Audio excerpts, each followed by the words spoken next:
ব্যপ্তং genome সরাসরণ সরাসরণ যৎপরম দর্শিতম genome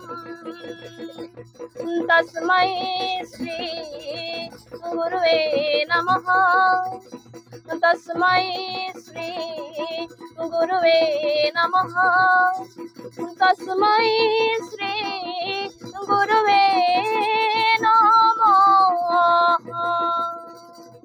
Krishna Ram Krishna Ram Krishna Ram Krishna Ram Krishna Ram Krishna Ram জয় নমো নারায়ণ।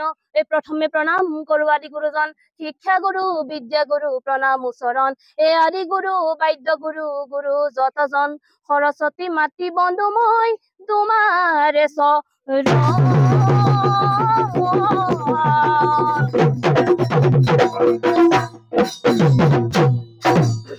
এতিয়া ঢোলৰ এখন লাগ গাই শুনাইছো শিৰত লৈ মোৰ গুৰু দেউতা শ্ৰীযুত প্ৰফুল্ল দত্তদেৱ আৰু ঢোল সম্ৰাট পূজা সোমনাথ বৰাৰ ডাঙৰীয়াৰ ৰগৰেৰে এই ঢোল বাদনটি আৰম্ভ কৰিছো। কিবা যদি ভুল ভ্ৰান্তি হয় ক্ষমা কৰিব। আজি মই ঢোলৰ এটা অংশ ঢোলৰ ওজাপালি আপোনালোকৰ আগত প্ৰদৰ্শন কৰিব খুজিছো আৰু তালত সহযোগ কৰিছে এয়া শ্ৰী দৰ্পণ গোহাঁই আৰু আমাৰ দাদা ৰমেন গোহাঁই দাদা। এয়া ঢোলৰ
এতিয়া মই খৰগৰ পৰা কিদৰে অনা হৈছিলে তামোল পাণত সেই সম্পৰ্কে এই ঢোলৰ মাননি হাতখনত পোৱা যায়। এই শুনিও ক সৰ্বজনয় আমাৰ বচন মাননিৰে জন্ম কথা শুন সৰ্বজন শুন সৰ্বজনয়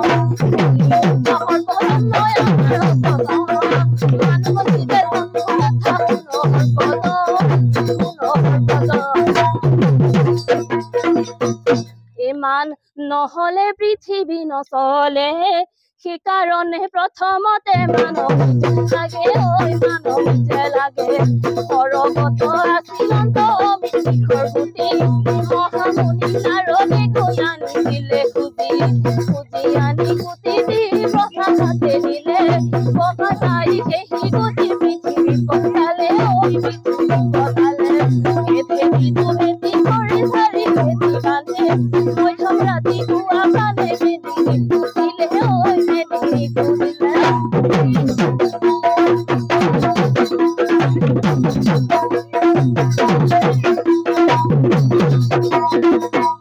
এতিয়া আমাৰ ঢোলে কেনেকে কথা কয় মই যি কম সেয়া আমাৰ ঢোলেও কব।